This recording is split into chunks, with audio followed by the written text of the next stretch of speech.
Dans quelques heures, exactement à 0 heure du 1er juillet 1962, la République du Mali disposera de sa monnaie nationale.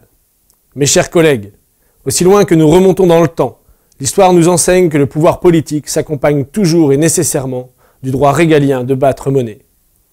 Pouvoir politique et pouvoir monétaire ne sont donc à dire vrai que les aspects complémentaires d'une seule et même réalité, la souveraineté nationale. Ce discours fut prononcé par Modibo Keïta, le premier président malien le 30 juin 1962.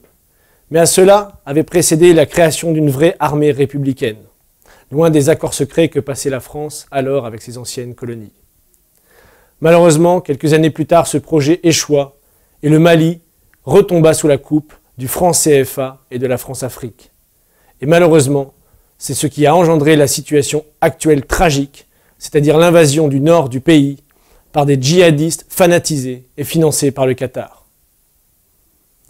Mais le présent, ce n'est pas le futur. Et aujourd'hui, nous devons regarder le bourbier malien du point de vue du futur. Comme l'a déclaré Jacques Cheminade, nous devons tout particulièrement aider à mettre en place une politique de l'eau rétablissant le fonctionnement des 5 lacs Figibine du delta intérieur du Niger.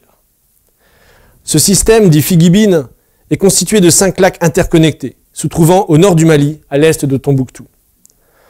Or, comme dans toute cette région, l'avancée du désert, la faible pluviométrie, l'ensablement, l'évaporation des eaux engendrent une impossibilité pour les populations de survivre. Et on a vu encore dernièrement dans cette région des émeutes de la faim.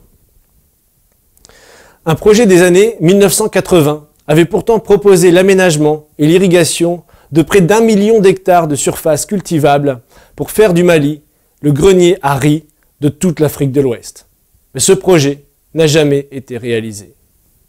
Si l'on prend par exemple le barrage de Sélingué, qui a été créé en 1980 à 140 km au sud de Bamako, à la frontière guinéenne, il a permis de développer un lac de retenue de 400 km², permettant aux populations de vivre de la pêche. Si donc nous développons le delta intérieur du Niger, et que nous ajoutons à cela le projet de faire une révolution bleue, en recréant une mer intérieure dans les chôtes tunisiens et algériens, une revitalisation du lac Tchad, la construction de grands barrages hydroélectriques sur le Nil bleu en Éthiopie, le développement de l'ensemble du bassin du Congo, en par exemple créant un pont entre Kinshasa et Brazzaville. Nous pourrons enfin sortir l'Afrique de tous ces problèmes fondamentaux, à savoir le manque de nourriture, le manque d'eau et d'énergie. En un mot, le manque de dignité. Il n'y aura pas de paix sans développement. Il n'y aura pas de développement sans projet. Et il n'y aura pas de projet sans des hommes et des femmes pour les porter.